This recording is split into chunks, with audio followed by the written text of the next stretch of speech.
ఇంద్రకీలాద్రి మీద వెలసి ఉన్నటువంటి కనకదుర్గాదేవి మహాలక్ష్మిగా మనకి దర్శనమిస్తుంది. ఆ మహాలక్ష్మిని సేవించుకుని ఆవిడ యొక్క అనుగ్రహాన్ని పొందడానికి ఆవిడ రూపాన్ని ఒక్కసారి ధ్యానం చేద్దాం. కమలాలను 2 చేతులతో ధరించి అభయ వరద ముద్రలని హస్తాలతో ప్రదర్శిస్తూ గజరాజులు తనని సేవిస్తూ ఉండగా మహాలక్ష్మి రూపంలో అమ్మ మనకి దర్శనమిస్తుంది. ఈ రూపం ఎప్పటిది అంటే క్షీర సముద్ర రాజతనయగా ఆవిర్భవించినప్పుడు.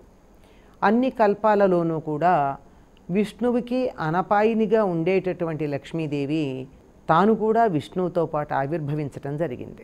ఏ విధంగా అయితే విష్ణువు రకరకాల రూపాలను ధరించి అనేకంగా ఆయన ఆవిర్భావానికి అవతరించటానికి కారణాలు భిన్నంగా ఉన్నట్టే ఆయనతో పాటు ఈవిడ కూడా ఆవిర్భవించింది. అన్నిసార్లు ఒకే రకంగా కాదు.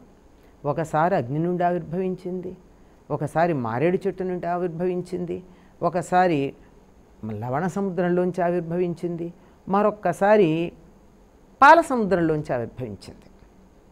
మనకి దగ్గరగా ఉన్నటువంటిది ఈ మధ్యకాలంలో మనం ఉన్నటువంటి మన్వంతరంలో జరిగినటువంటిది క్షీర సముద్రంలో నుంచి ఆవిర్భవించినటువంటిది.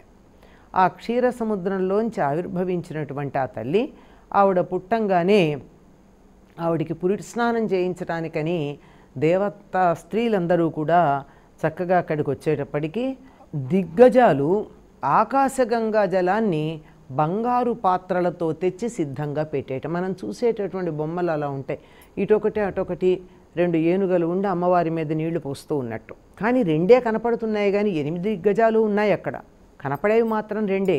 అలా ఆకాశగంగా జలాలతో చక్కగా ఆవిడికి అభిషేకం చేసినటువంటి సందర్భంలో ఆవిడ సముద్రం నుంచి ఆవిర్భవించింది గనక అలా 2 చేతులతో 2 పద్మాలు ధరించింది. తరువాత ఎప్పుడైతే లక్ష్మీదేవి సముద్రంలో దాక్కుందో అలిగి ఇంద్రుడు చేసినటువంటి అపచారం వల్ల స్వర్గలక్ష్మి లోపించింది. మళ్ళీ మనకెప్పుడు లభ్యమవుతుంది అంటే లక్ష్మీదేవి విష్ణువుని చేరుకున్నాక మాత్రమే యథాప్రకారంగా మనకు కావాల్సింది లభిస్తుంది అన్నారు. అలా లక్ష్మీదేవి ఆవిర్భవించగానే ఆవిడ ముకుందుణ్ణి చేరుకుంది. ఇక్కడ అదే కదా చెప్తారు, త్రైలోక్య కుటుంబిని వందే ముకుంద ప్రియామని. ముల్లోకాలకి తల్లి అయినటువంటి ఆవిడ, ముల్లోకాలు తన కుటుంబమే, అటువంటి ఆవిడ ముకుంద ప్రియ, విష్ణుమూర్తికి ప్రియురాలైనటువంటిది. ఈ లక్ష్మీదేవి యొక్క రూపంలో ఈవిడ్ని మనం దర్శించుకుంటాం. ఇంకొక మాట ఏం చెప్తారంటే, ఈ ఆది పరాశక్తి రాక్షస సంహారం కోసం అవతరించినటువంటి సందర్భంలో ఒక శక్తి మహాలక్ష్మి కూడా ఆవిర్భవించింది. అందుకే మన అమ్మవారికి పూజ చేసేటప్పుడు సంకల్పంలో ఏం చెప్పుకుంటాం, మహాకాళి, మహాలక్ష్మి, మహాసరస్వతి ఇది త్రిశక్త్యాత్మక లలిత పరాదేవత రాజరాజేశ్వరి పరాభట్టారిక అని చెప్పుకుంటాం. త్రిశక్త్యాత్మక అంటే మహాకాళి, మహాలక్ష్మి, మహాసరస్వతి.